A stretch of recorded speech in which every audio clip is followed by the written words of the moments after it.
परमेश्वर पिता का धन्यवाद करते हैं आज के नए दिन के प्रकाश के लिए जो उसने हमारे जीवन में दिया। उसकी महाकरुणा और दया में ही हम आज के दिन को देख पाए हैं और इस कारण से अपने जीवित परमेश्वर का हम हृदय से धन्यवाद करते हैं।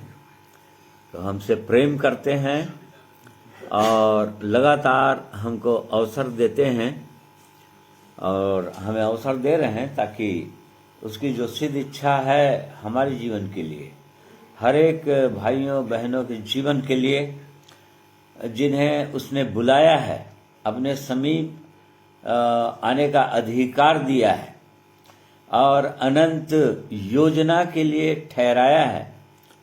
तो आप चाहते हैं कि ये सब आपकी इच्छा में बढ़ें, परमेश्वर की इच्छा में हम बढ़ते जाएं। इसलिए परमेश्वर का धन्यवाद करते हैं और उसकी महिमा तारीफ हो। आज के दिन भी अवसर दिया कि हम उसके चरणों में आए, ऑनलाइन फेसबुक के माध्यम से परमेश्वर के पवित्र वचन की ओर ध्यान लगाएं, उसकी महिमा में कुछ उसकी महिमा के गीतों को गाएं और इस प्रकार से आज के दिन हम परमेश्वर के चरणों में रहें, उसके पवित्र नाम को और ऊंचे पर उठाएं। धन्यवाद करते हैं उसके पवित्र वचन के लिए जिसके द्वारा अब तक परमेश्वर ने हमसे बातें की और करते रहे हैं। आज भी परमेश्वर हमसे बातें करना चाहते हैं और उन वचनों के द्वारा हमें और आगे उठाना चाहते हैं। इसलिए हम परमेश्वर का धन्यवाद करते हैं और जितने मेरे प्रिय भाई बहन मेरे साथ जुड़ रहे हैं आप समूह का मैं धन्यवाद करता हूं। हर एक को परमेश्वर और भी बहुतायत से आशीष प्रदान करेंगे। इसलिए आप सबों को प्रभु यीशु के पवित्र नाम में जय मसीह कहता हूं।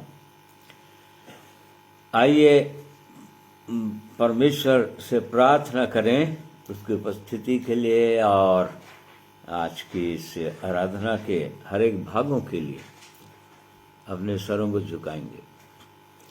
प्रेमी परमेश्वर पिता, हम आपका धन्यवाद करते हैं। आप हमारे जीवित सच्चे परमेश्वर हैं, हमारे स्वर्गीय पिता हैं आप, और इसी कारण से हमको हियाव होता है आपके चरणों में आने में, आपकी ओर दृष्टि उठाने में। प्रभु यीशु के लहू के कारण से जिसके द्वारा आपने हमारे सारे पाप अपराधों को क्षमा किया, धोया, शुद्ध किया और आपके चरणों में आने का अधिकार दिया है।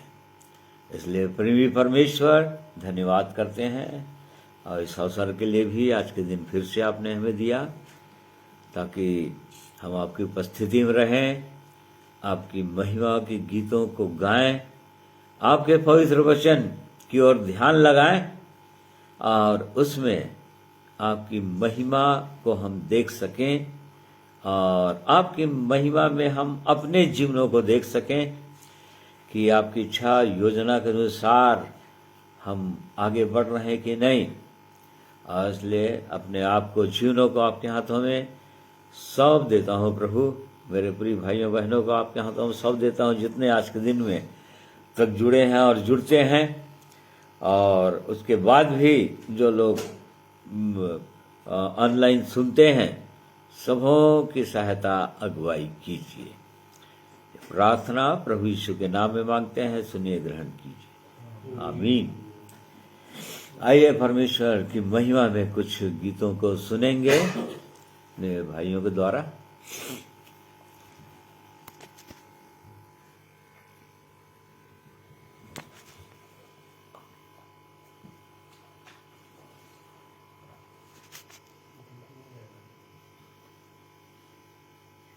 परमेश्वर पिता का धन्यवाद। एक बार फिर से आप सबों को प्रभु यीशु मसीह के नाम से सलाम, जय मसीह की।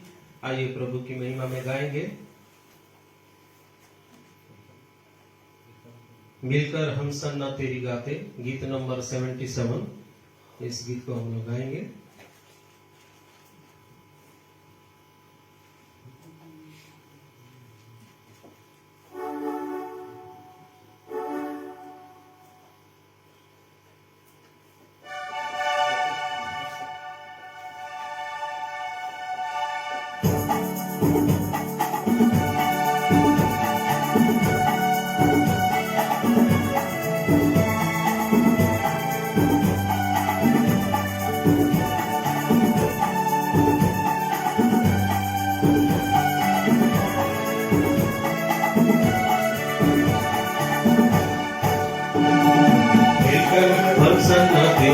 गाते, सारे जहां को सुनाते, जय जय हो तेरी महिमा हो तेरी प्रभु सबको हम यह गीत सुनाते। हालेलुया जय जय हो तेरी महिमा हो तेरी प्रभु सबको हम यह गीत सुनाते। सारे जहां का सहारा डूबे हुओं का किनारा किनारा, नैया हमारी डोले, मौजों में खाए हिलोरे हिलोरे, ले चल किनारे ले जा बनकर डूबा जी ले जा हम सबको पार लगा दे। हालेलुया ले चल किनारे ले जा बनकर डूबा जी ले जा हम सबको पार लगा दे। मिलकर हम सन्ना तेरी गाते, सारे जहां को सुनाते, जय जय हो तेरी महिमा हो तेरी प्रभु सबको हम ये गीत सुनाते। हालेलुया जय जय हो तेरी महिमा हो तेरी प्रभु सबको हम ये गीत सुनाते। चारों तरफ है घटाए, घनघोर बादल छाए छाए, सूझे नहीं किनारा, तू ही हमारा सहारा सहारा, ले चल किनारे ले जा बनकर तू माझी ले जा हम सबको पार लगा दे। हालेलुया ले चल किनारे ले जा बनकर तू माझी ले जा हम सबको पार लगा दे। मिलकर हम सन्ना तेरी गाते, सारे जहां को सुनाते, जय जय हो तेरी महिमा हो तेरी प्रभु सबको हम ये गीत सुनाते। हालेलुया जय जय हो तेरी महिमा हो तेरी प्रभु सबको हम ये गीत सुनाते। पापों में जीवन हमारा, कष्टों को झेल रहा है, कैसे बचेंगे सारे, पापी जीवन हमारे हमारे, तू ही हमारी आशा तू ही हमारा राजा हम सबको पार लगा दे। हालेलुया तू ही हमारी आशा तू ही हमारा राजा हम सबको पार लगा दे। मिलकर हम सन्ना तेरी गाते, सारे जहां को सुनाते, जय जय हो तेरी महिमा हो तेरी प्रभु सबको हम ये गीत सुनाते। हालेलुया तेरी महिमा हो तेरी प्रभु सबको हम ये गीत सुनाते। प्रभु की महिमा में और एक गीत गाएंगे। देखो देखो कोई आ रहा है।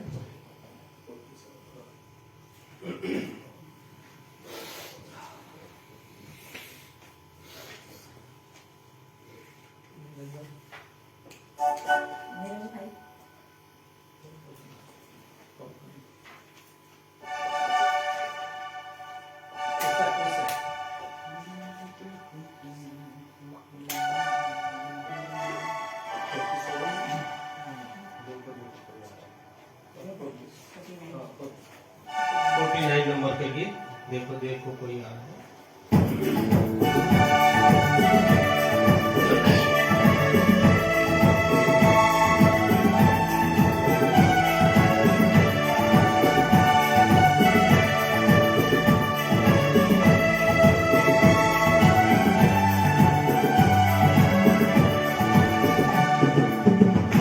देखो देखो कोई आ रहा है, कैसे महिमा मसीह आ रहा है।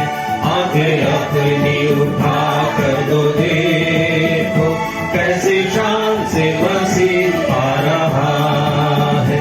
देखो देखो कोई आ रहा है, कैसे महिमा मसीह आ रहा है। आंखें अपनी उठा कर दो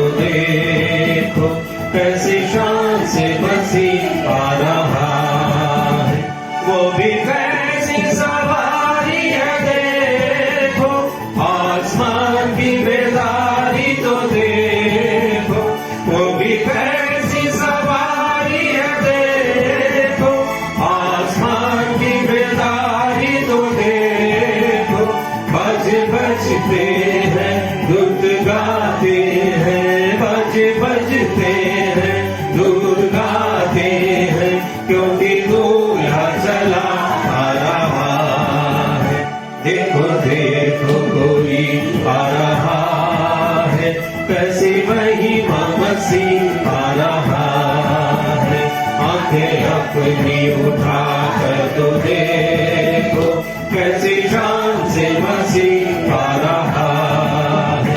वहाँ सूरज चांद न कोई, अब तो मुर्दे पड़े हैं न कोई। वहाँ सूरज चांद न कोई, अब तो मुर्दे पड़े हैं न कोई। हम सब डरते हैं और कांपते हैं, हम सब डरते हैं और कांपते हैं। न्याय करने मसीह आ रहा है। देखो देखो कोई आ रहा है, कैसी महिमा मसीह आ रहा है। आंखें अपनी उठा कर तो देखो कैसी शान से मसीह आ रहा है। यह दुनिया हमारी बिकेगी, एक नई दुनिया फिर से बनेगी। यह दुनिया हमारी बिकेगी, एक नई दुनिया फिर से बनेगी। सब नया होगा, जग नया होगा, सब नया होगा, जग नया होगा। राज करने मसीह आ रहा है। देखो देखो कोई आ रहा है, कैसी महिमा मसीह आ रहा है। उठा कर तो देखो कैसी शान से मसीह आ रहा है। अब नहीं है वो कांटों का मुकुट, वो तो पहने है महिमा का मुकुट। अब नहीं है वो कांटों का मुकुट, वो तो पहने है महिमा का मुकुट। कैसी प्यारी दुल्हन जो सिंगारी हुई, कैसी प्यारी दुल्हन जो सिंगारी हुई, जिसको लेने मसीह आ रहा है। देखो देखो कोई आ रहा है, कैसी महिमा मसीह आ रहा है। आंखें अपनी उठा कर तो देखो कैसी शान से मसीह आ रहा है। देखो देखो कोई आ रहा है, कैसी महिमा मसीह आ रहा है। आंखें अपनी उठा कर तो देखो कैसी शान से मसीह आ रहा है। प्रभु की महिमा हो। आइए वचन के भाग में जाएंगे, उसके पहले भाई अनुपम चार्ल्स की ओर से एक जो प्रभु की महिमा के लिए गीत सुनेंगे।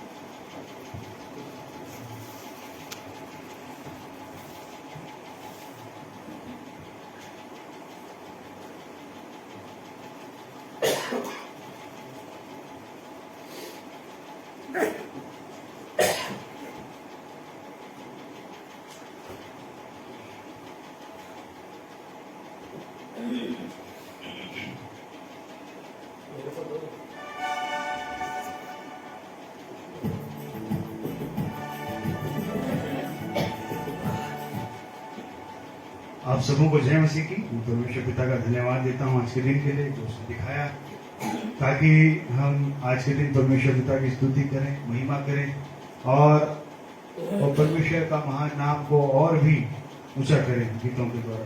इसलिए एक गीत को गाऊंगा, बहुत ही सुंदर गीत है। हम सब की यही आशा है कि एक दिन हम अपने परमेश्वर के साथ जाना चाहते हैं, निवास करना चाहते हैं अनंत परमेश्वर की उपस्थिति में और परमेश्वर के संग बिताना चाहते हैं। हम में से हर एक की आशा है।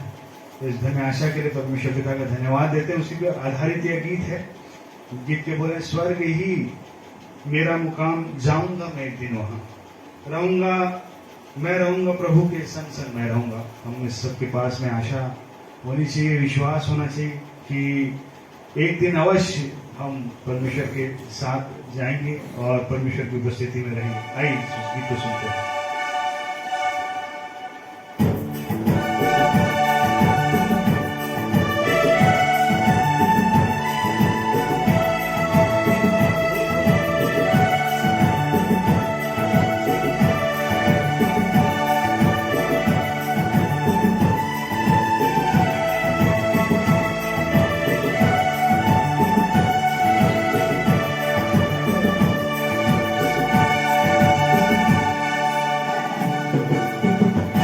स्वर्ग ही मेरा मुकाम, जाऊंगा मैं एक दिन वहाँ। स्वर्ग ही मेरा मुकाम, जाऊंगा मैं एक दिन वहाँ। रहूंगा मैं रहूंगा प्रभु के संग संग मैं रहूंगा। रहूंगा मैं रहूंगा प्रभु के संग संग मैं रहूंगा। स्वर्ग ही मेरा मुकाम, जाऊंगा मैं एक दिन वहाँ। स्वर्ग ही मेरा मुकाम, जाऊंगा मैं एक दिन वहाँ।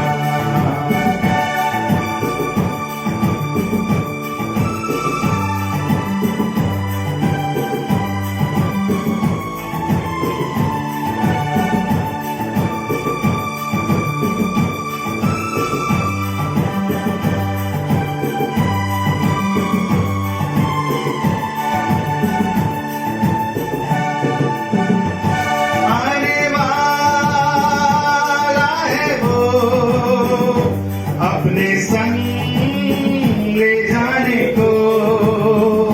कहता है प्रभु सबको, क्या तैयार तुम जाने को। आने वाला है वो अपने संग ले जाने को। कहता है प्रभु सबको, क्या तैयार तुम जाने को। समय अब रह गया कम, प्रभु यीशु है आने को। समय अब रह गया कम, प्रभु यीशु को।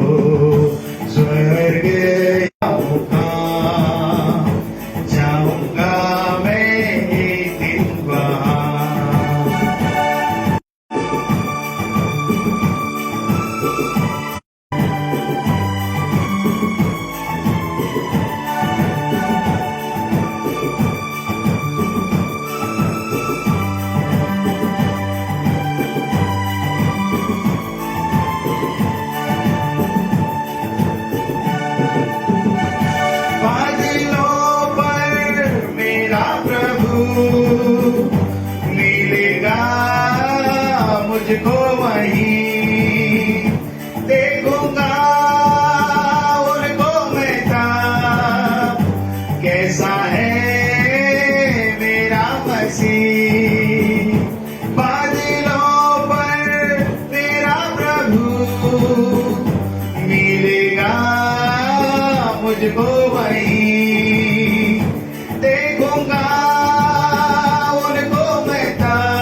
देता हूँ सुंदर आशा के लिए। और जब हम इसकी कल्पना करते हैं तो ही मन इतना आनंद से भर जाता है। तो वो दिन कितना सुनहरा दिन होगा, कितना धन्य दिन होगा जिस दिन सचमुच में हमारी ये आशा पूरी हो जाएगी। इसलिए ऐसी धन्य आशा के लिए परमेश्वर पिता का मैं हृदय से धन्यवाद देता हूँ। सबों को जय मसीह।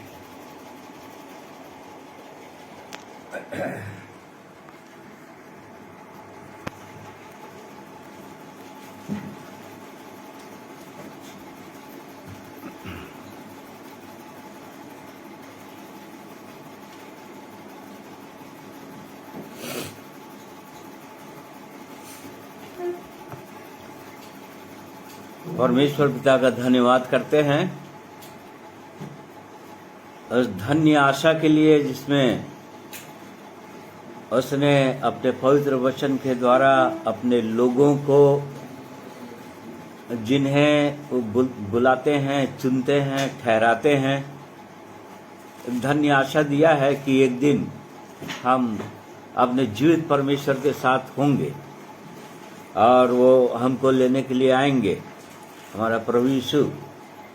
और उसी धन्य आशा में हम लगातार चल रहे हैं और धीरे धीरे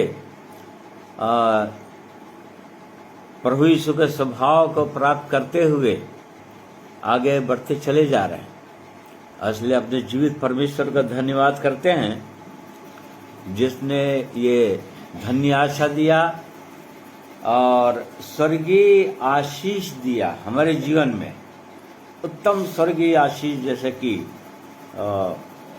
इफिसी 1 अध्याय उसका 4 पद,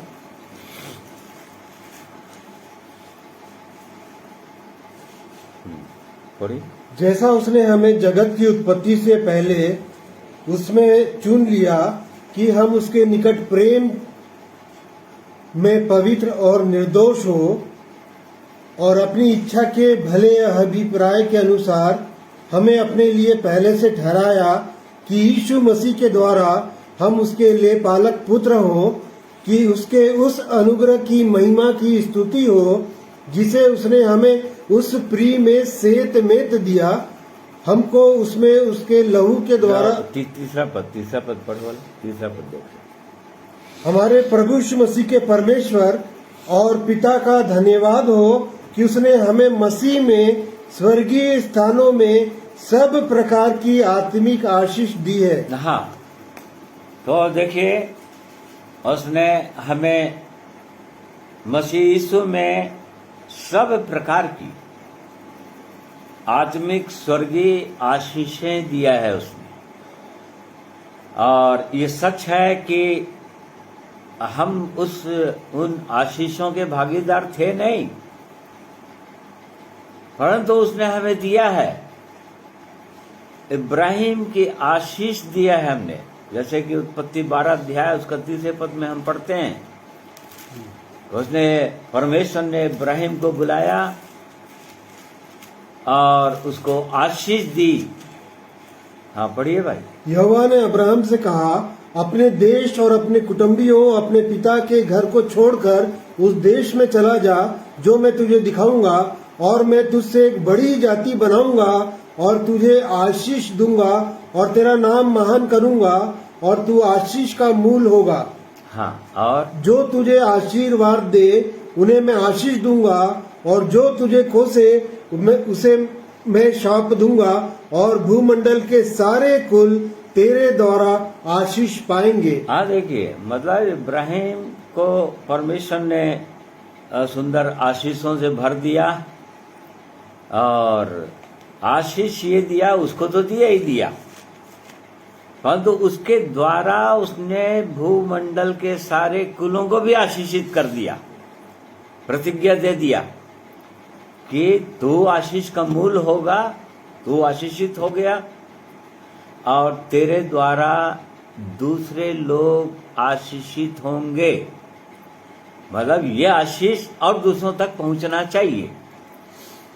तो ये सच है कि उस परमेश्वर ने हमको भी मसीह यीशु में आशीषित किया, जैसे कि गलतियों 3 अध्याय उसका 13 पद में हम पाते हैं।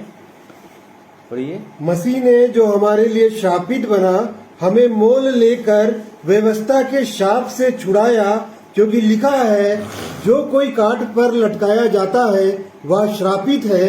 यह इसलिए हुआ कि अब्राहम की आशीष मसीह यीशु में अन्य जातियों तक पहुँचे और हम विश्वास के द्वारा उस आत्मा को प्राप्त करें जिसकी प्रतिज्ञा हुई है। हाँ, तो जब हम बोलते हैं कि मसीह यीशु में उसने सब प्रकार की स्वर्गीय आशीषें दिया, तो यहाँ पर आशीषें दिया बोल रहा है, हम इसके भागीदार बिल्कुल नहीं थे। कोई मनुष्य भागीदार नहीं आशीषों के, क्योंकि इस वचन के अनुसार हर व्यक्ति इस दुनिया में श्रापित हो चुका है। व्यवस्था सबों के पास है, चाहे कोई भी जाति धर्म को मानने वाला व्यक्ति हो, परंतु व्यवस्था ने सबको श्राप के अधीन कर दिया और इस प्रकार से हर व्यक्ति श्रापित हो चुका है। हम भी श्रापित थे, श्राप के अधीन थे, क्योंकि व्यवस्था के अधीन थे। और परंतु यहाँ पर हमारे लिए उत्तम प्रबंध किया परमेश्वर ने अपने लोगों के लिए कि मसीह और स्वयं मसीह हमारे लिए श्रापित बन गया। लिखा क्रूस पर बलिदान हो गया, क्योंकि एक श्रापित मनुष्य की मृत्यु या दंड, श्रापित व्यक्ति का दंड काट पर लटकाया जाना था, क्रूस की मृत्यु थी और बहुत ही दर्दनाक यातना के साथ थी। उसको प्रभु यीशु मसीह ने ले लिया, ताकि यहाँ पर लिखा है, इसलिए कि इब्राहिम की आशीष हम लोगों तक भी पहुंच जाए, जो लोग अन्य जाति लोग हैं या गैर यहूदी लोग हैं या शरीर के भाव से इब्राहिम के संतान नहीं है, परंतु आत्मा की भाव से परमेश्वर की योजना के अनुसार उसने अपने लोगों को भी इब्राहिम के संतान बना देता है। और यहाँ पर प्रभु यीशु मसीह के द्वारा, उसकी मृत्यु के द्वारा, उसके बलिदान के द्वारा, क्रूस पर की मृत्यु के द्वारा उसी आशीष को हमारे जीवन में भी उंडेलता है, अपने लोगों के जीवन में भी उंडेल देता है, आशीष का भागीदार बना देता है। वो प्रतिज्ञा मिल जाती है पवित्र आत्मा का, जिसकी प्रतिज्ञा परमेश्वर ने पहले ही कर दिया। और इस प्रकार से हम भी आशीषित हो गए हैं। परंतु वो आशीष चाहता है कि वो परमेश्वर की इच्छा है कि केवल हम अपने में ही आशीषित न रहें या अपने में हम सीमित न रहें, परंतु हमारे द्वारा, जैसे इब्राहिम के द्वारा भूमंडल के सारे कुल आशीषित हो रहे हैं। आज लाखों लोग आशीषित हो चुके हैं। वैसे ही उस परमेश्वर की इच्छा है, जब इब्राहिम की आशीष हमारे साथ है बोल रहा है, तो उसकी इच्छा है कि हमारे द्वारा भी क्या और लोग आशीषित हो रहे हैं। यदि हम जीवन पाए हैं तो क्या दूसरे को ये जीवन की आशीषों को दे रहे हैं, या हमारे जीवन के द्वारा क्या लोग आशीषित हो रहे हैं। और नहीं तो हमने इस जीवन को पाया, अब बहुत सारे लोग परमेश्वर की इच्छा और योजना के अनुसार अनंत जीवन के लिए ठहराए हुए हैं, या उनकी भी आशा, जैसे कि हम कुलुस्सियों में पढ़ते हैं, उनकी आशा भी मसीह है। उनकी आशा मसीह है कहने का मतलब वो लोग भी मसीह के द्वारा इब्राहिम की आशीष या परमेश्वर की स्वर्गीय आशीषों को वो लोग भी पाना चाहते हैं।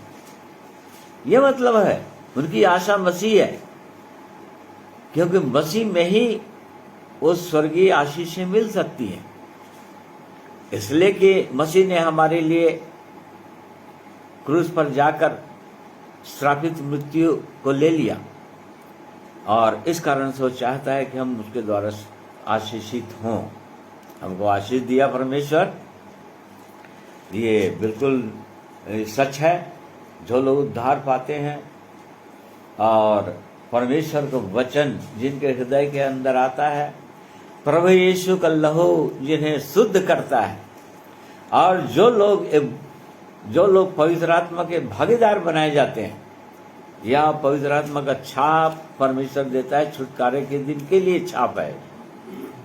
अब वो चाहता है कि उनके द्वारा हम आशीषित हो, जैसा कि प्रभु यीशु ने भी कुछ दृष्टांतों के द्वारा बताया। जैसे उसने तोड़ों के दृष्टांत दिए प्रभु यीशु ने, और उसमें कहा कि किसी को 5 तोड़ा, एक को 5 तोड़ा, एक को 3 तोड़ा, एक को 1 तोड़ा, और उसके द्वारा उसने चाहा कि जाकर इन तोड़ों का इस्तेमाल, ये आशीष थी उनके जीवन में।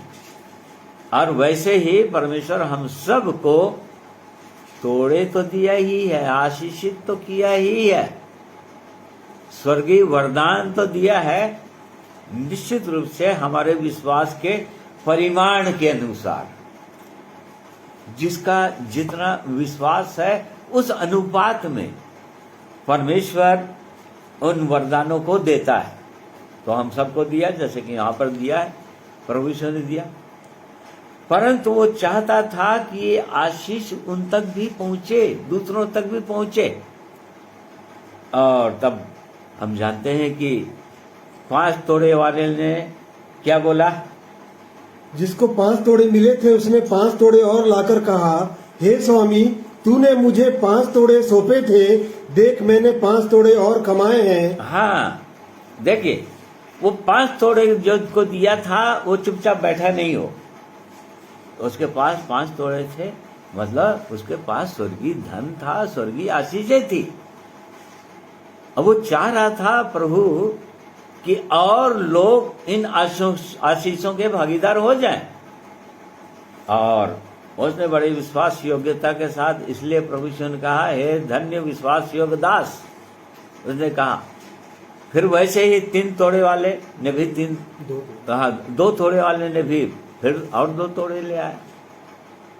उसको 2 तोड़ा मिला था उसके विश्वास के अनुसार, या उसके समर्पण के। विश्वास ही हमारा समर्पण जो है हमारे विश्वास को दिखाता है कि हमारे पास कितना विश्वास है, किस प्रकार का हमारे पास समर्पण है।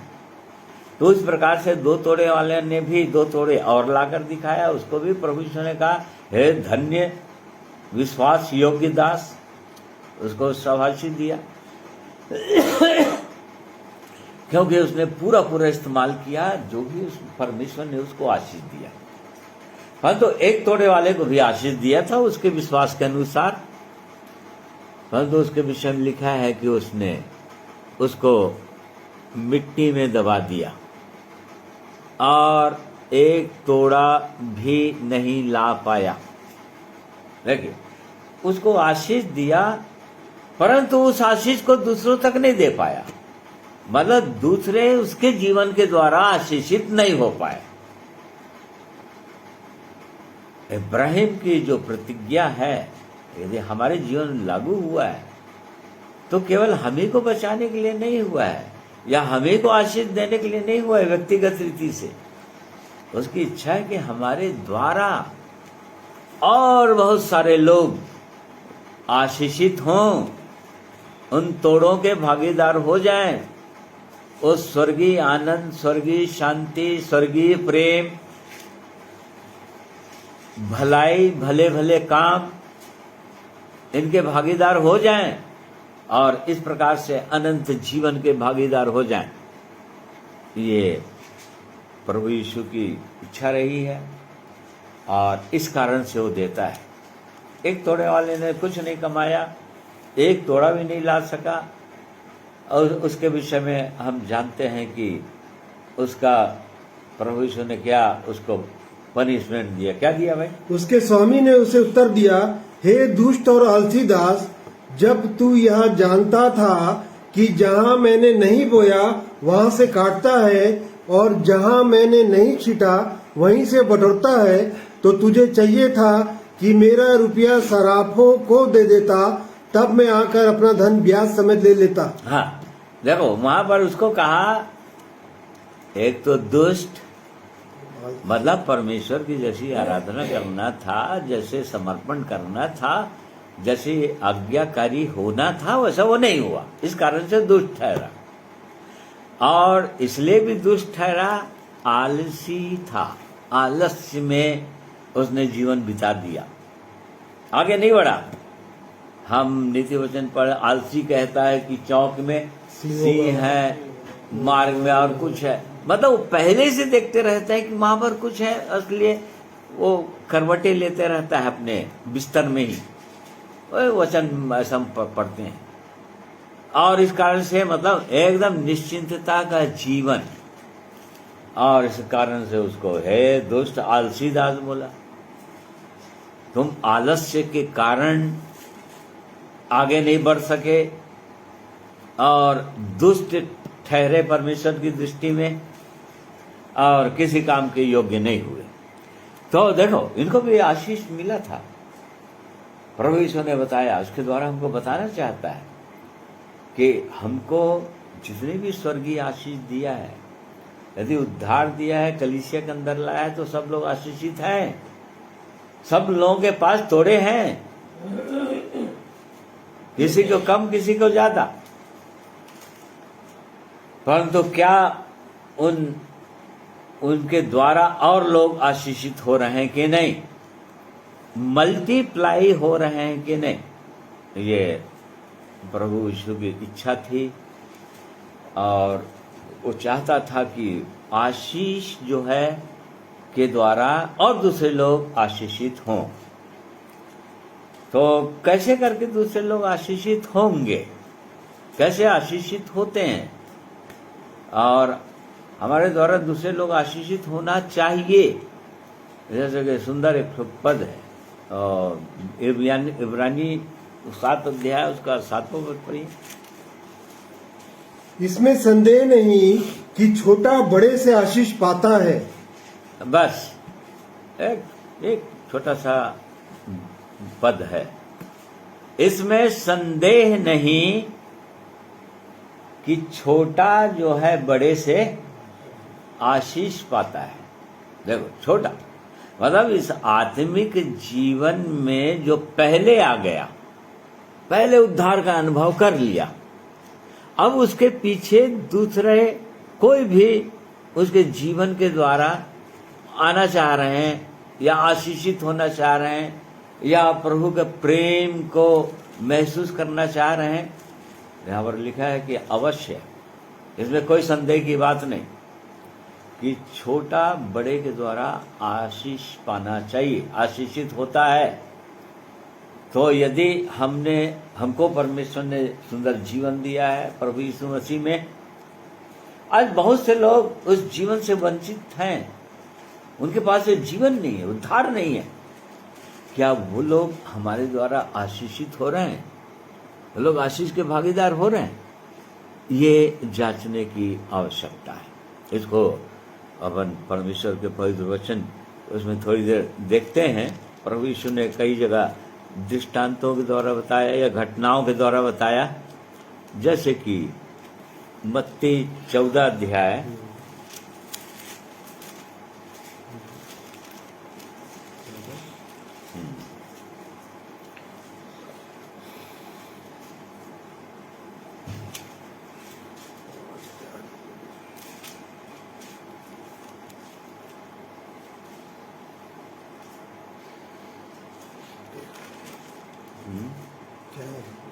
हाँ, मत्ती 13 अध्याय। यहाँ पर प्रभु यीशु ने एक आश्चर्यक्रम दिखाया, हजारों की भीड़ को 5 रोटी और 2 मछली से तृप्त किया।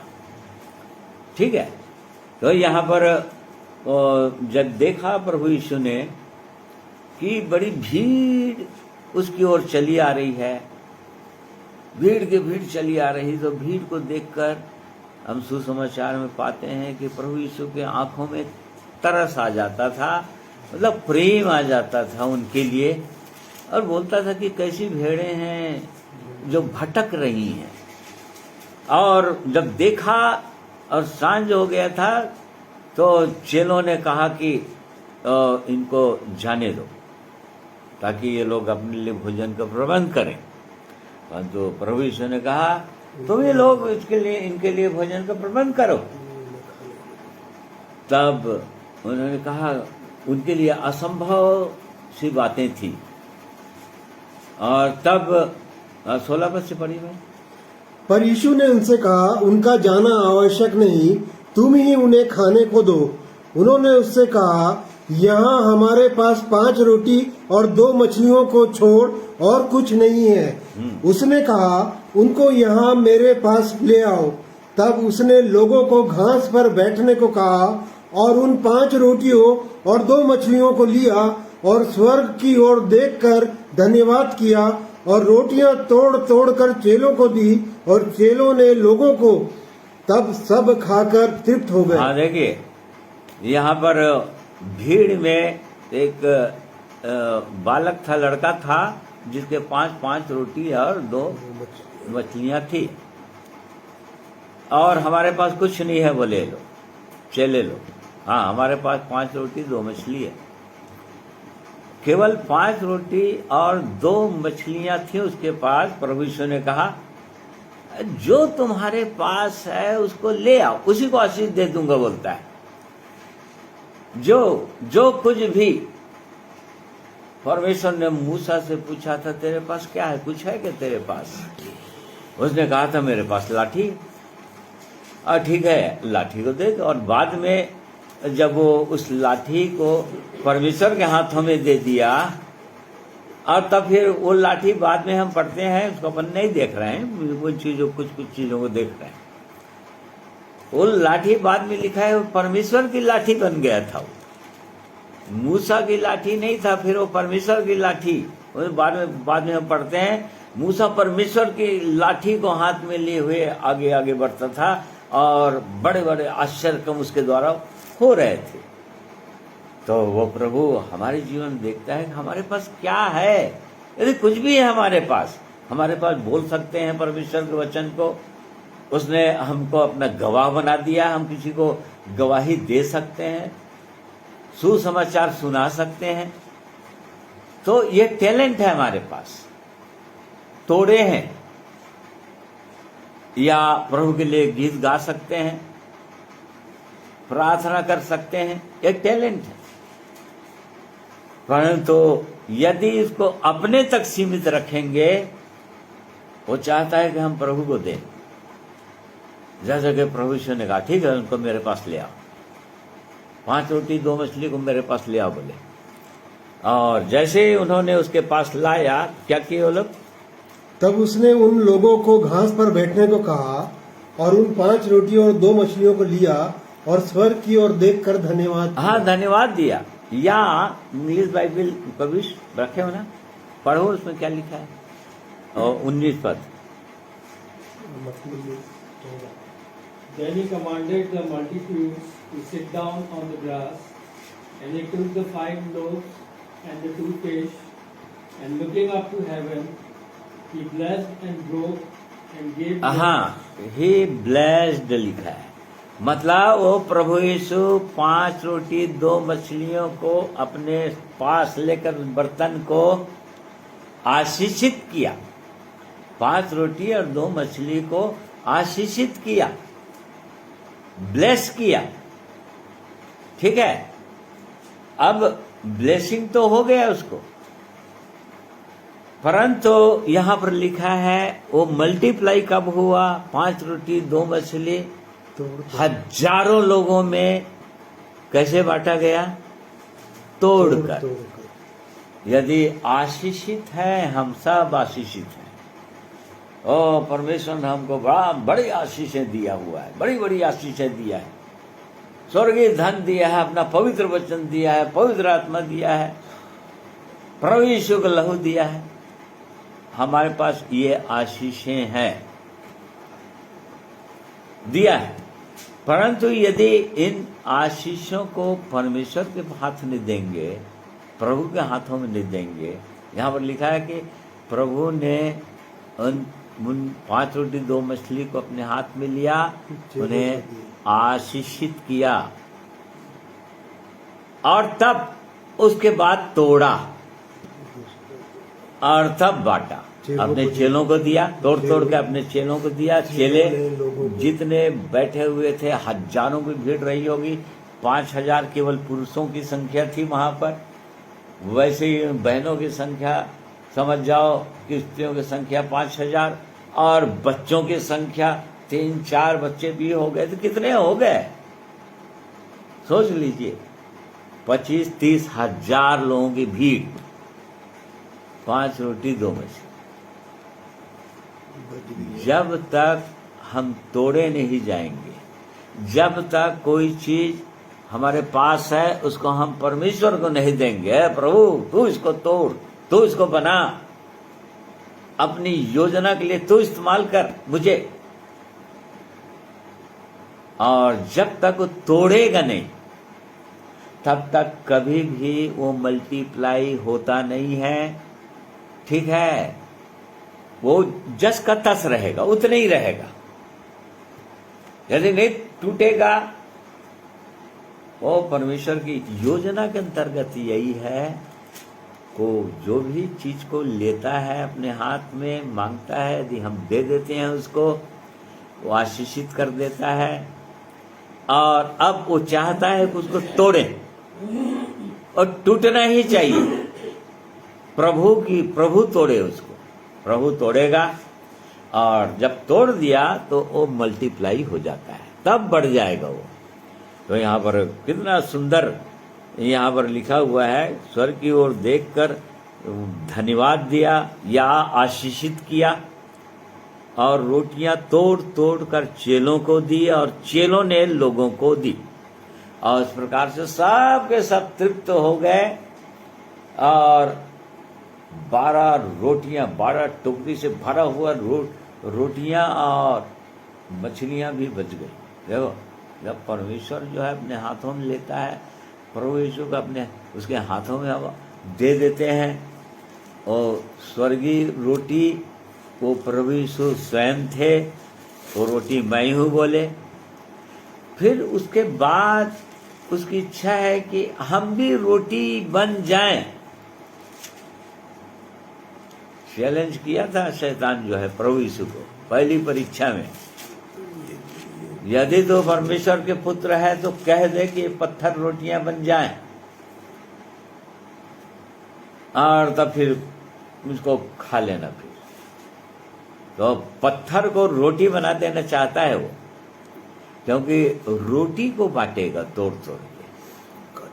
और इसलिए यशायाह में लिखा है, अपनी रोटी भूखों को दे दो बोलता है। अपनी रोटी मतलब खुद हमारे पास जो कुछ है वो चाहता है कि और लोग जो भूखे हैं, प्यासे हैं, अभाव में हैं, या संकट में है, बंदीगृह में है, बंदीगृह मतलब किसी न किसी पापों के बंधन में जकड़े हुए हैं, उनको बांट दो बोलता है।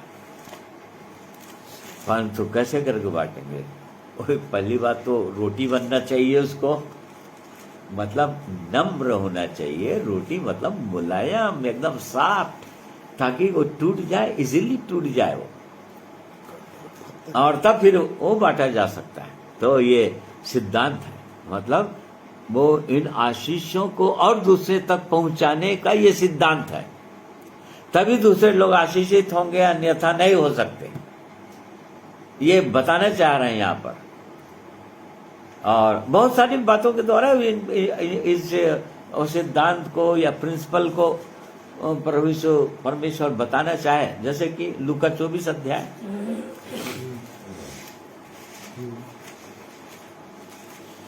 उसका 30 पद पढ़िए। जब वह उनके साथ भोजन करने को बैठा तो उसने रोटी, उसके ऊपर से एक पद ऊपर। इतने में हाँ, उस गांव के पास, हाँ पढ़ इतने में वे उस गांव के पास पहुंचे जहां वे जा रहे थे। उसके ढंग से ऐसा जान पड़ा कि वह आगे बढ़ना चाहता है। हाँ, देखो यहाँ पर उस घटना के विषय में है, हम सब जानते हैं।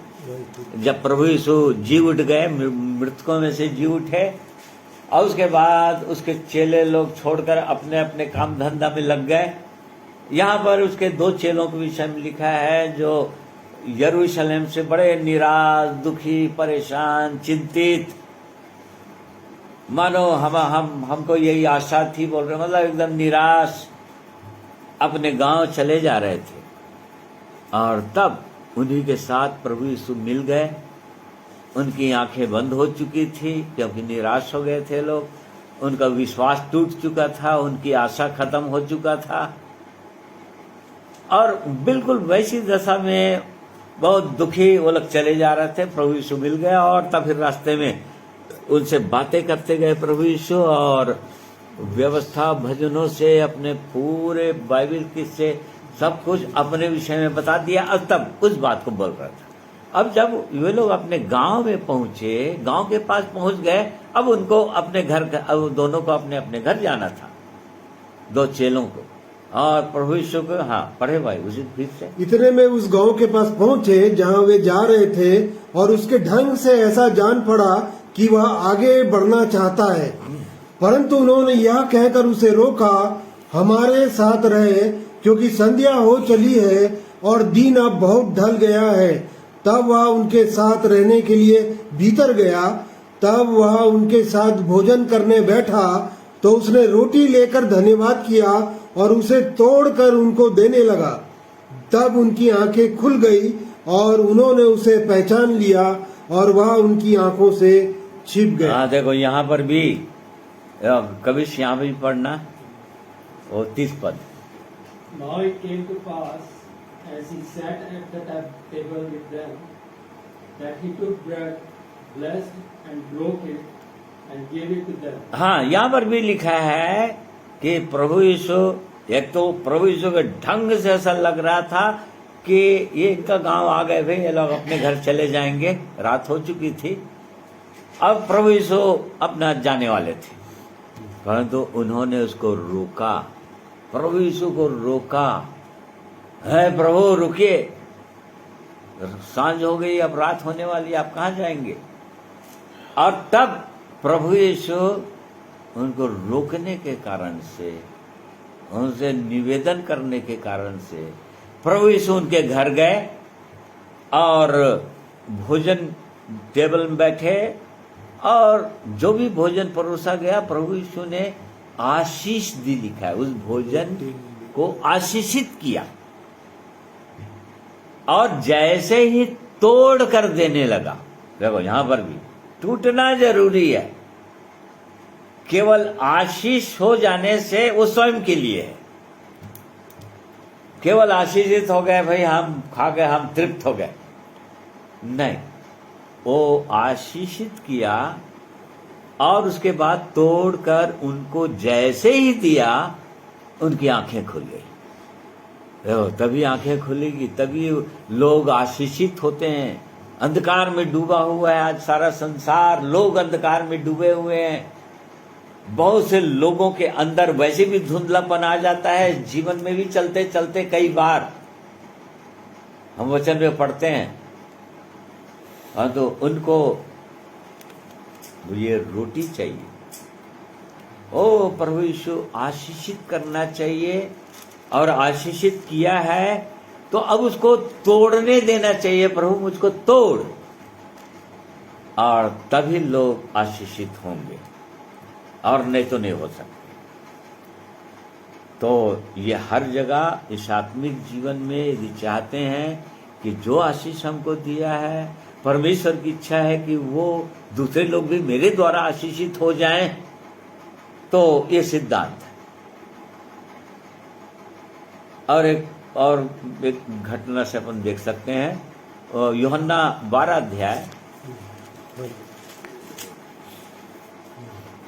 हाँ उसका 1 पद से पढ़ो।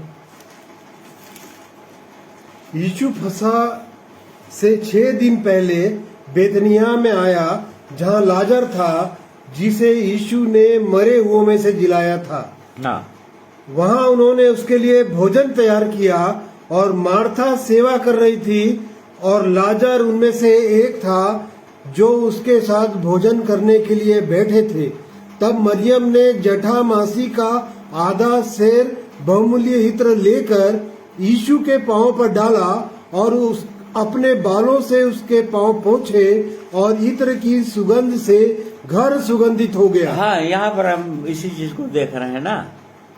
मतलब वो मरियम के पास जिसके अंदर से प्रभु यीशु ने 7 दुष्ट आत्माएं निकाला था, और वो प्रभु यीशु के चरणों में आ गई, वो बहुमूल्य इत्र लेकर, बहुत कीमती इत्र जिसको इकट्ठा की रही होगी, और उसको लेकर वो प्रभु के पांव में उंडेल दी, और उंडेल दी तो घर सुगंधित हो, हाँ सुगंधित हो गया। इसको मरकुस में पढ़ेंगे इसको, हाँ मरकुस 14 अध्याय उसका 3 पद।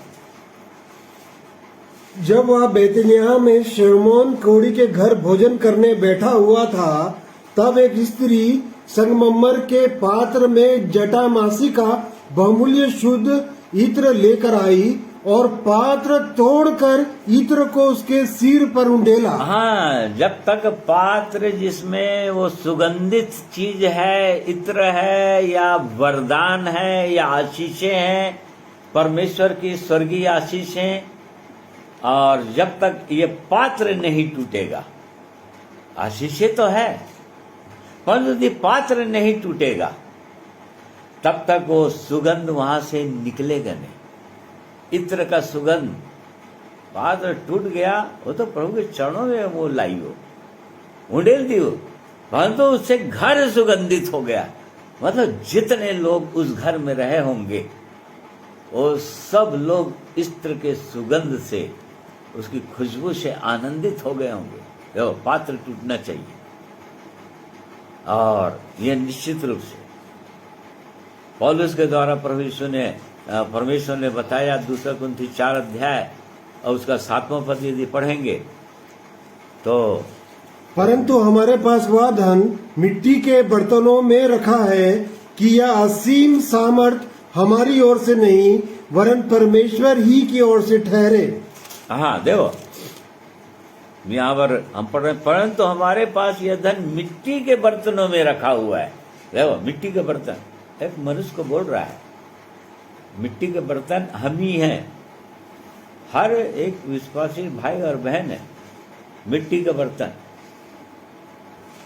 हमारे पास यह धन, असीम धन है ये, जो विश्वासियों के पास है, अनमोल धन, जो हर विश्वासी, हर उद्धार पाए हुओं को वो परमेश्वर दे देता है। ये मिट्टी के बर्तनों में रखा है। असीम सामर्थ हमारी ओर से नहीं परंतु परमेश्वर की ओर से ही ठहरे। परंतु ये दूसरों तक पहुंचेगा कैसे? ये पात्र जब तक टूटेगा नहीं, क्योंकि वो तो बर्तन में रखा हुआ है, बर्तन में टूटना ही चाहिए और तभी दूसरों तक पहुंचेगा। जैसे कि पुराने नियम के अंदर एक घटना परमेश्वर ने बताया, और मिद्यानी लोग इस्राएलियों से लड़ाई करना चाहते थे, उनको लूटना चाहते थे, उनको बर्बाद करना चाहते थे। अब तब परमेश्वर ने एक व्यक्ति को उठाया, 8वां अध्याय, 7वां या 8वां अध्याय देखो, हाँ 7वां अध्याय। और तब वहां पर 300 लोग चुने गए, उसका डिटेल हम नहीं पढ़ रहे हैं। न्यायियों की पुस्तक 7वां अध्याय, उसका 15 पद से आगे की हम उसको देखना चाह रहे हैं।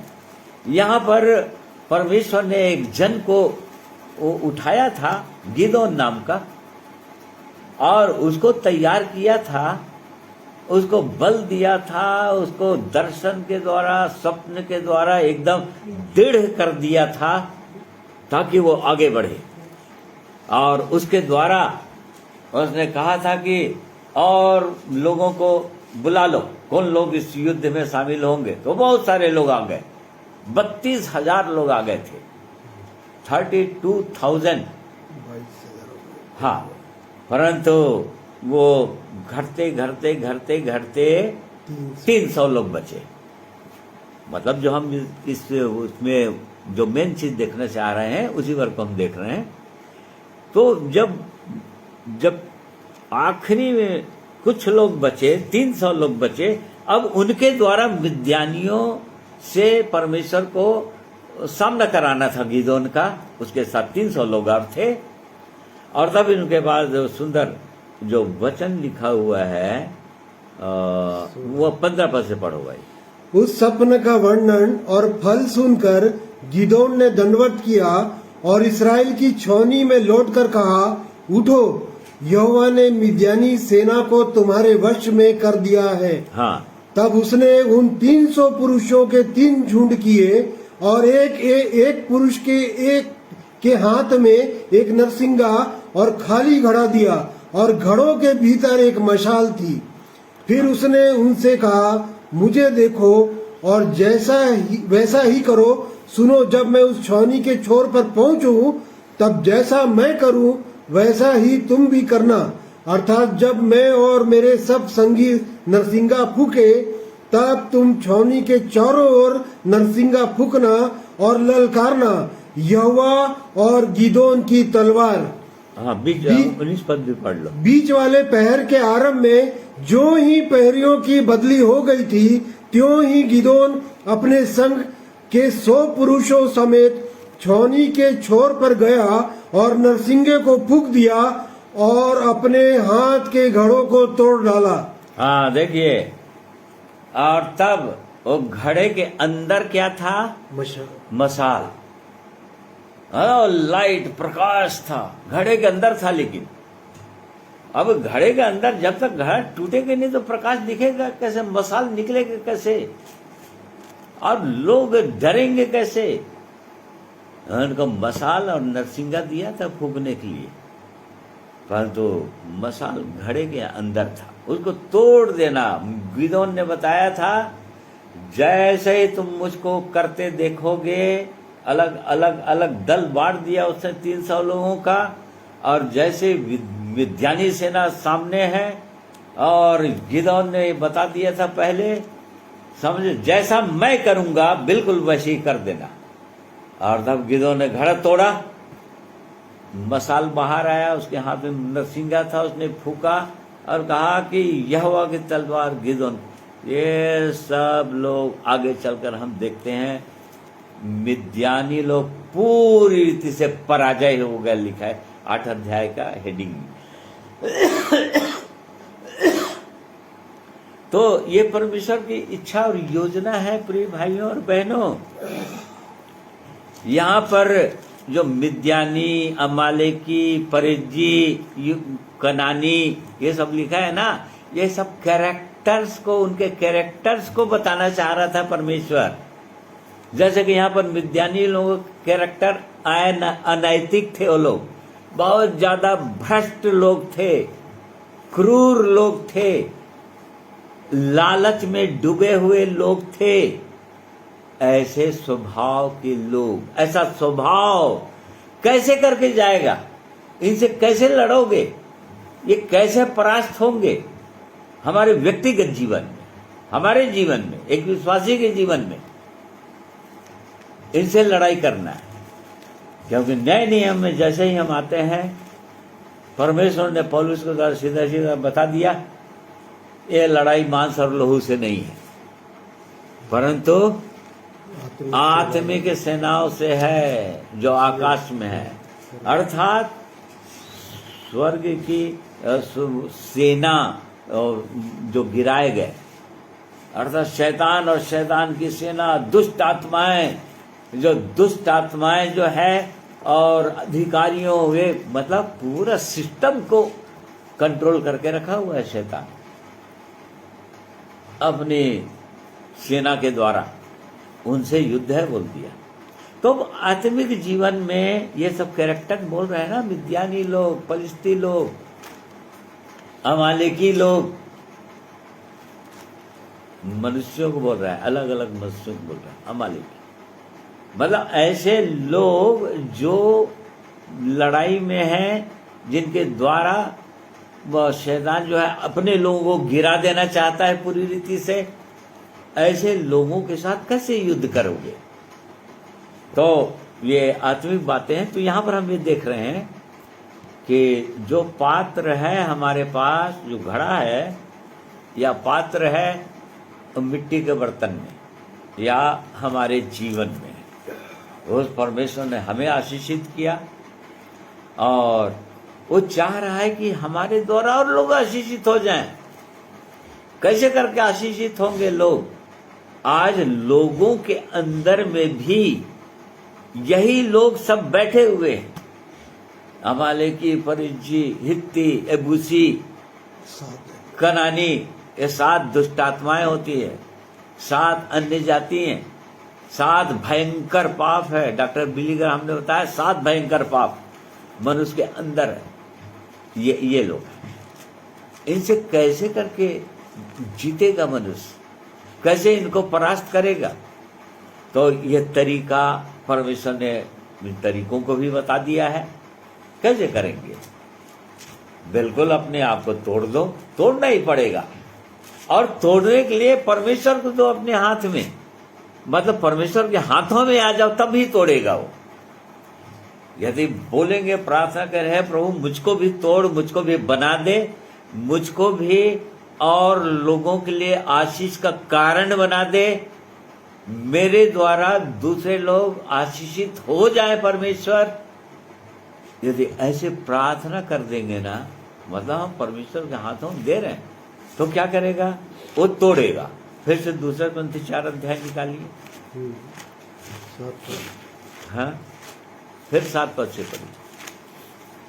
हमारे पास वह धन मिट्टी के बर्तनों में रखा है, यह असीम सामर्थ हमारी ओर से नहीं वरन परमेश्वर ही की ओर से ठहरे। हाँ, वो चाह रहा है कि हमारी ओर से नहीं, और तो मिट्टी के बर्तन भी अंदर है। जब परमेश्वर के हाथों में देंगे, जब टूटेगा ये, और तब इस सामर्थ्य जो देखेंगे कि परमेश्वर की सामर्थ्य जो है प्रकट होगा, ये इच्छा है। अब ये टूटेगा कैसे? ये पात्र टूटेगा कैसे? ये घड़ा फूटेगा कैसे? हाँ, आगे पढ़िए। हम चारों ओर से क्लेश तो भोगते हैं पर संकट में नहीं पड़ते, निरुपाय तो हैं पर निराश नहीं होते, सताए तो जाते हैं पर त्यागे नहीं जाते, गिराए तो जाते हैं पर नष्ट नहीं होते। हम यीशु की मृत्यु को अपनी देह में हर समय लिए फिरते हैं कि यीशु का जीवन भी हमारी देह में प्रकट हो। ये है, इसी कारण से वो परमेश्वर हर विश्वासी भाइयों और बहनों को या इस मिट्टी के बर्तन को तोड़ देना चाहता है, और इसी कारण से ये उसका उपाय होता है। हम चारों ओर से क्लेश तो भोगते हैं, मतलब क्लेशों को आने देता है परमेश्वर एक विश्वासी को तोड़ने के लिए, क्योंकि क्लेश नहीं आएगा तो टूटेगा नहीं, वो निश्चिंत रहेगा, अपने जीवन से संतुष्ट रहेगा। तोड़ने के लिए क्लेश लाएगा, पर संकट में नहीं पड़ते। हाँ, संकट में पड़ने नहीं देगा, क्लेश लाएगा, लेकिन वहीं पर पड़े रहने नहीं देगा। ये उसकी प्रतिज्ञा है। निरुपाय तो हैं पर निराश नहीं होते। ऐसा लगता है कि चारों ओर से कोई आक्रमण कर दिया है या कुछ सूझ नहीं रहा है, चारों ओर से विपत्ति आ गई, कोई समस्या नहीं, चारों ओर से आ गया। ऐसा कई बार ऐसा महसूस होता है विश्वासियों को। हम निरुपाय तो हैं, हमारे पास कोई उपाय सूझ नहीं रहा है, क्या करें परमेश्वर? ऐसी स्थिति आ गई, हम क्या करें? परंतु परमेश्वर का वचन कहता है निरुपाय तो हैं पर निराश नहीं होते, क्योंकि हम प्रभु यीशु की ओर देखते हैं, क्रूस की ओर देखते हैं। सताए तो जाते हैं पर त्यागे नहीं जाते। देखो, ये तोड़ने के लिए करता है परमेश्वर इन सब चीजों को, विश्वासियों को, तभी टूटेंगे लोग। सताए तो जाते हैं पर त्यागे नहीं जाते, गिराए तो जाते हैं पर नष्ट नहीं होते।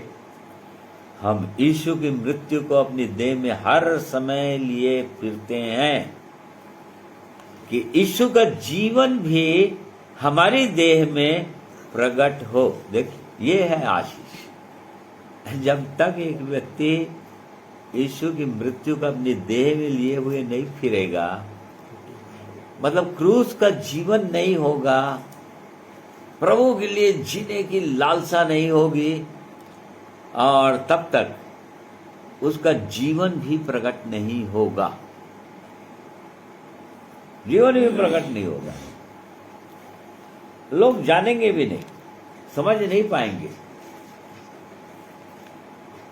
आशीषित नहीं हो पाएंगे, ये बोल रहा है। और 12 पद, इस प्रकार मृत्यु तो हम पर प्रभाव डालती है और जीवन तुम पर। देखो, एक विश्वासी के जीवन में मृत्यु, और तब जीवन दूसरे लोग, जो लोग सुन रहे हैं, जो लोग उनके संपर्क में हैं, जो लोग देख रहे हैं उठना बैठना चलना, मृत्यु एक विश्वासी का क्रूस पर मृत्यु, मतलब पूरी रीति से परमेश्वर पर निर्भर क्रूस की मृत्यु, और तब जीवन दूसरों पर तब प्रभाव डालेगा, तब दूसरे लोग उस जीवन की बातों को समझ पाएंगे, परमेश्वर की योजना को समझ पाएंगे, उसके मृत्यु को समझ पाएंगे। ये बताना चाह रहा है, और इसलिए वो चाहता है कि हम ऐसे ही जीवन जिए, परमेश्वर की इच्छा और योजना में अपने आप को दे दें पूरी रीति से। ये परमेश्वर की योजना है, इसके बिना परमेश्वर कभी भी इस्तेमाल करता ही नहीं है, याद रखिएगा। जब परमेश्वर को इस्राएलियों को मिस्र देश से छुटकारा देना था, निकालना था, तो उसने मूसा को बुलाया, मूसा को खड़ा किया, चुना उसको, और पहले 40 साल तक मिस्र के राजा के महल में उसको ट्रेनिंग दिया, सब कुछ बताया, ऐसा कर दिया कि सारी विद्या और सब कुछ मिस्र के सारा चीज उसको, हाँ भाई निकाल लिया, पढ़ लो भाई। पढ़ी मूसा को मिस्रियों की सारी विद्या पढ़ाई गई और वह वचन और कर्म दोनों में सामर्थी था। हाँ देखो, वचन में, कर्म में, कामों में इतना सामर्थी था कि जो बोलते होंगे, सारी विद्या पढ़ाएंगे, जो भी मिस्र में जो भी डिग्रियां होगी ना, हाई क्लास डिग्रियां, वो सब मूसा के पास था। वो सब पढ़ाई कर लिया था, पूरा सारी डिग्रियां ले लिया था, और इस कारण से बातों में और कामों में सामर्थी था, पावरफुल था बहुत ज्यादा। और इतना पावरफुल था कि जब वो अन्याय देख रहा था अपने भाइयों के ऊपर, इस्राएलियों के ऊपर, और तब फिर एक जने को एक घूसे से मार गिराया था। देखो कैसे सामर्थ्य था वो, मतलब भौतिक रीति से भी सामर्थ्य था, शरीर में भी सामर्थ्य था, और उसके टैलेंट में भी सामर्थ्य था वो, परंतु परमेश्वर की योग्य नहीं था। परमेश्वर उसको इस्तेमाल नहीं कर सकता था, क्योंकि उसके पास इंजीनियरिंग दिमाग था, वो बड़ा बड़ा पिरामिड बना सकता था मिस्र का, और जो आज भी आश्चर्य में डूबे हुए हैं लोग, साइंटिस्ट लोग खोज के बनाया कैसे गया होगा, परंतु इन्हीं के द्वारा वो मिस्र में बनाया गया होगा। ठीक है ना, पक्का इन्हीं के द्वारा बनाया गया होगा, यूसुफ के द्वारा बनाया गया होगा, याकूब का बेटा यूसुफ। तो देखो ऐसा सामर्थ्य था, परंतु परमेश्वर के योग्य नहीं था। मतलब परमेश्वर ने ये आशीषें उसके जीवन में दे दिया था कि बातों और कामों में सामर्थ्य था वो, और उसके अंदर अपने लोगों के लिए प्रेम था, बोझ था। वो देख रहा था ये लोग कैसे गुलामी करते हैं और कैसे सताए जाते हैं, उसके अंदर था, परंतु उनको निकाल सकने का योग्यता नहीं थी। और इस कारण से परमेश्वर ने ऐसा उपाय किया को मिस्र देश से उसको भागना पड़ा। और भागते भागते उसको यित्रो जो उसका ससुर, वहां पर उसको 40 साल जंगल में बिताना पड़ा, भेड़ बकरियों को चराना पड़ा। और ऐसा करते करते इस पॉइंट में ले आया परमेश्वर। निर्गमन 4 अध्याय, हाँ देखो 1 पद से पढ़ लो। तब मूसा ने उत्तर दिया, वे मेरा विश्वास नहीं करेंगे और ना मेरी सुनेंगे, वरन कहेंगे यहोवा ने तुझको दर्शन नहीं दिया। हाँ, यहोवा ने उससे कहा, तेरे हाथ में क्या है? वह बोला, लाठी। उसने कहा, नहीं कौन सा पद है देखो। मूसा ने 10 पद, हाँ पढ़ो, हाँ 10 पद, 10 पद। निपुण नहीं। हाँ 10 पद पढ़ो। मूसा ने यहोवा से कहा, हाँ ये- 9 पद से पढ़ लो।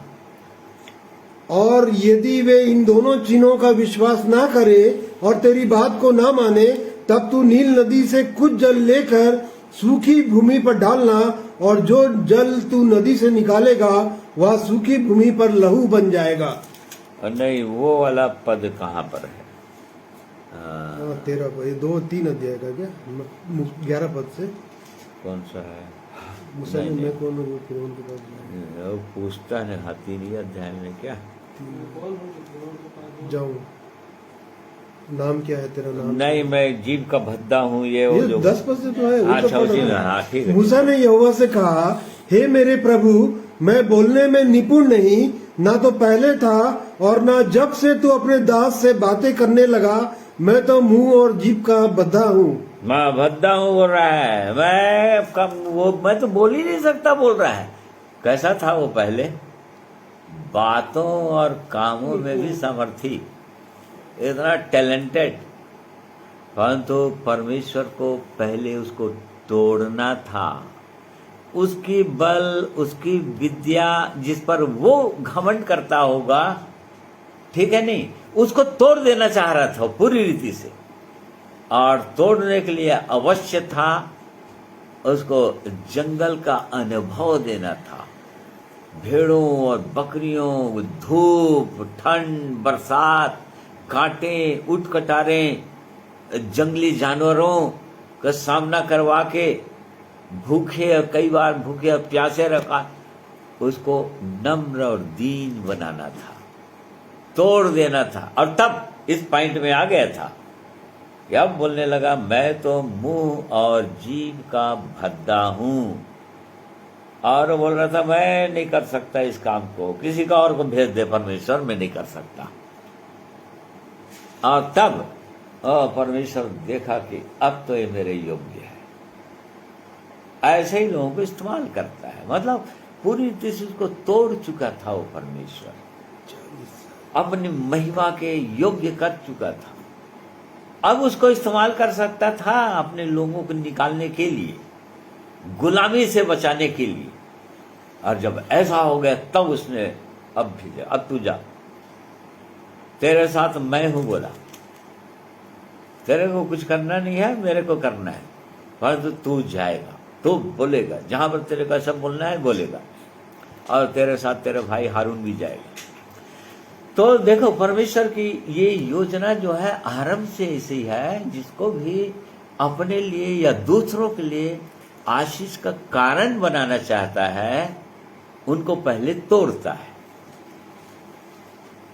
बिना टूटे एक व्यक्ति दूसरों के लिए आशीष का कारण बन नहीं सकता।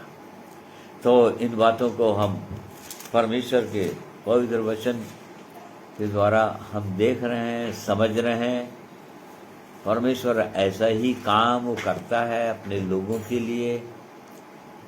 जब जब उसको इस्तेमाल करना है हमें, या हम भी चाहते हैं कि नहीं प्रभु, जो तोड़ा आपने मुझको दिया है, या जो वरदान मुझको आपने दिया है, ये मुझ तक सीमित न रहे।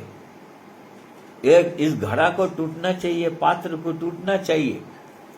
और तब वो परमेश्वर ऐसी परिस्थितियों को आने देगा, आने देता है, ताकि एक व्यक्ति नम्र और दीन हो जाए, पूरी रीति से टूट जाए और आगे बढ़ जाए। और इसलिए परमेश्वर इन वचनों के द्वारा हमें से हर एक की सहायता करे, हमारी भी सहायता करे। हम देखें कि वो इब्राहिम की आशीष तो हमको दे दिया है, ठीक है, श्राप तो खत्म कर दिया है प्रभु यीशु की मृत्यु के द्वारा, उसके बलिदान के द्वारा। परंतु क्या हम भी दूसरों के लिए आशीष का कारण बन रहे हैं कि नहीं? दूसरे लोग आज निराश हैं, चिंतित हैं, परेशान हैं, पापों के बंधन में जकड़े हुए हैं। क्या वे लोग हमारे द्वारा आशीषित हो रहे हैं? उस परमेश्वर की स्वर्गीय आशीष को क्या वो लोग प्राप्त कर पा रहे हैं? तो इसलिए हम सबों को जांचना चाहिए प्रिय भाइयों और बहनों, और अपने आप को देखना चाहिए कि नहीं प्रभु, सचमुच में आप मुझको भी तोड़ना चाहते हैं और मैं भी आशीष का कारण बनना चाहता हूं। प्रभु, मेरे पीछे जो लोग आ रहे हैं, यदि कलीसिया के अंदर आ भी चुके हैं, कलीसिया में हैं, तो देखिए आत्मिक जीवन में कौन बड़ा है? मतलब कब, मतलब आत्मिक जीवन या पहले कौन जीवन पाया, और उसके बाद जो लोग जीवन पाते जा रहे हैं, क्या उनके लिए हम आशीष, हर विश्वासी जो है, क्या उनके लिए आशीष का कारण बनते जा रहे हैं? क्या वो लोग उनके द्वारा आशीष पाते जा रहे हैं, या परमेश्वर के प्रेम को या और अद्भुत उसके सामर्थ्य को क्या अनुभव करते जा रहे हैं? इन बातों को जांचने की आवश्यकता है। इसलिए परमेश्वर इन वचनों के द्वारा हमें से हर एक की सहायता करें।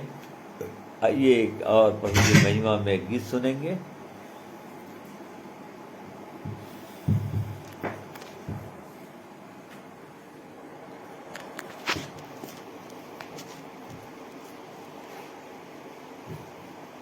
प्रभु की स्तुति हो, प्रभु की स्तुति हो। धन्यवाद करते हैं परमेश्वर के वचन के लिए। आइए प्रभु की महिमा में हम अपनी तैयारी पूरी किए हैं कि नहीं, ऐसे ही अपने आप को, अपने जीवन को तोड़े हैं कि नहीं तोड़े हैं, या आधा अधूरा जीवन चल रहा है, पूरी तैयारी नहीं हुई है, ऐसे दशा में हमारी क्या स्थिति होगी। मत्ती रचित सुसमाचार 25 अध्याय को जैसे हम पढ़ते हैं, 10 कुंवारियों की तैयारी में 5 कुंवारियों की पूरी तैयारी नहीं होने के कारण कैसे परेशानी में पड़ गए और उनके लिए द्वार बंद हो गया। इसके आधारित एक गीत को प्रभु की महिमा में सुनेंगे।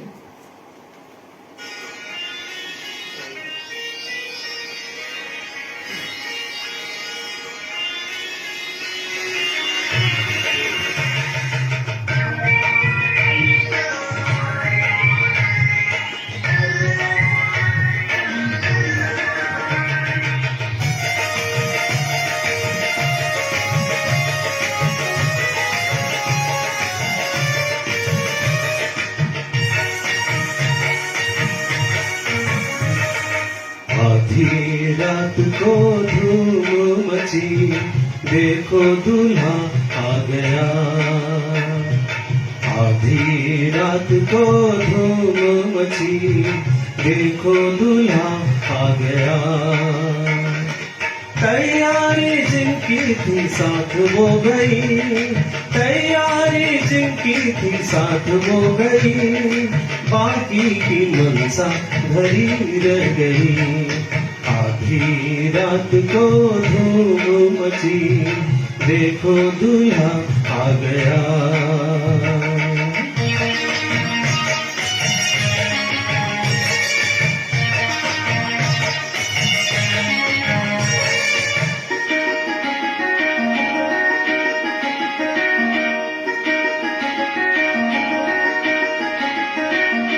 एक दिन यही होने वाला, आएगा जब यीशु राजा। एक दिन यही होने वाला, आएगा जब यीशु राजा। कोई तो रह जाएगा, कोई तो है जाने वाला। कर लो तैयारी, समय है अभी, कर लो तैयारी, समय है अभी। आधी रात को धूम मची, देखो दूल्हा आ गया। आधी रात को धूम मची, देखो दूल्हा आ गया।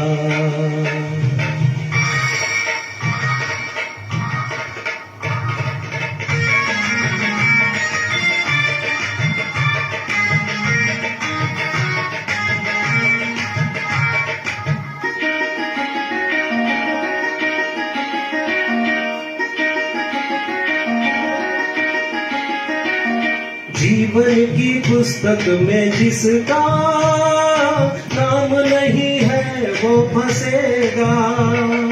जीवन की पुस्तक में जिसका नाम नहीं है वो फंसेगा। ना बुझने वाली जो आग है उस झील में वो जलेगा।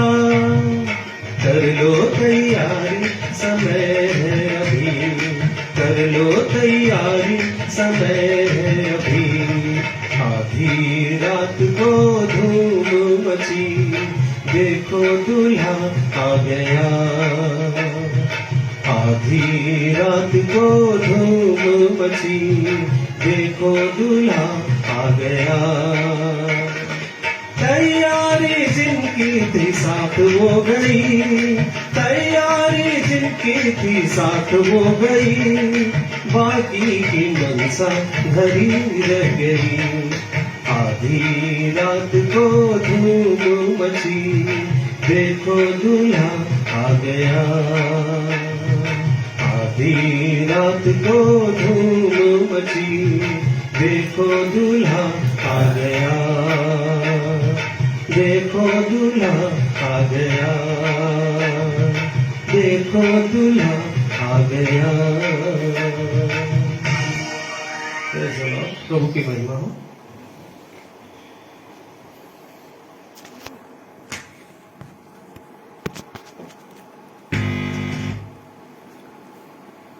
प्रिय भाइयों और बहनों, सचमुच में ये घटना बहुत जल्द होने वाली है। आधी रात अर्थात घोर अंधकार का या पापों में डूबा हुआ संसार, प्रभु यीशु ने पहली चिन्ह बता दिया था। जैसे नूह के समय में होगा, जैसे लूत के दिनों में होगा। सदोम और मोरा को नाश करना पड़ा। क्यों नाश करना पड़ा? क्योंकि पूरी रीति से उस समय के लोग पापों में डूब चुके थे। सोचते भी थे तो पापों के विषय में सोचते थे। बुराइयां ही बुराइयां भर चुका था और वैसे ही उपद्रव और हाहाकार और वायोलेशन पूरा वैसे भर चुका था। आज का संसार जब हम देखते हैं, प्रभु यीशु ने पहले बता दिया है, जब तुम ऐसा होते हुए देखो वैसे ही मैं आ जाऊंगा। वो आधी रात का समय है प्रिय भाइयों और बहनों। घोर अंधकार, पापों में डूबा हुआ संसार। लोग प्रभु यीशु का जैसे ही आगमन हो जाएगा तो क्या हम उसके साथ जाएंगे? क्या हम बुद्धिमान कुंवारियों की नाई ठहरेंगे जिनके कुप्पियों में तेल भरा हुआ था, जिनकी मसालें जल रही थी? और जैसे कि हमने देख लिया कि वो मसाले जो है पात्र के अंदर है, घड़े के अंदर है। मतलब टूटा हुआ जीवन, समर्पित जीवन, ऐसा जीवन होगा वही लोग जा पाएंगे। नहीं तो 5 मूर्ख कुंवारियां के रूप में ठहर जाएंगे। तो इसलिए परमेश्वर हम में से हर एक की सहायता करें कि हम अपने जीवनों को देखें, जांचें, बहुत गंभीर होकर जांचें। और अभी भी समय है हमारे पास, अवसर है हमारे पास, परमेश्वर का वचन है हमारे पास, पवित्र आत्मा है हमारे पास जो हमको जय दिलाने के लिए तैयार है। और इसलिए प्रिय भाइयों और बहनों, बहुत गंभीर होकर अपने जीवनों को जांचना चाहिए, देखना चाहिए। ताकि हम किसी भी प्रकार से छूटने न पाए, परंतु पूरी रीति से तैयार पाए जाएं जब कभी प्रभु यीशु का आगमन हो। और इसलिए परमेश्वर इन सब वचनों के द्वारा हमारी सहायता अगुवाई करें। आइए प्रार्थना करते हैं। प्रेमी परमेश्वर पिता, हम आपका धन्यवाद करते हैं, आपने अपने पवित्र वचनों के द्वारा, दृष्टांतों के द्वारा, पुराने नियम के घटनाओं के द्वारा हमारे लिए बहुत प्रबंध कर दिया है प्रभु कि कैसी समस्याएं आ सकती है और उन पर हम कैसे जय प्राप्त कर सकते हैं, कैसे जयवंत जीवन जी सकते हैं और आप में समर्पित हो सकते हैं। सब कुछ आपने बता दिया है महान परमेश्वर अपने पवित्र वचनों में। धन्यवाद करते हैं ऐसे वचनों के लिए जिनके द्वारा हमें हियाव होता है, हमें सामर्थ्य मिलता है, हम अपने जीवनों को जांच लेते हैं और अपने आप को समर्पित करते हैं।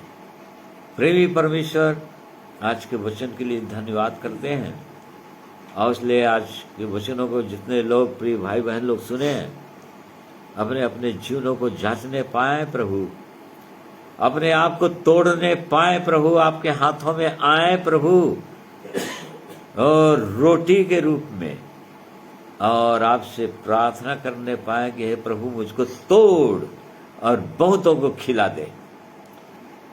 हम में से हर एक की सहायता अगुवाई कीजिए।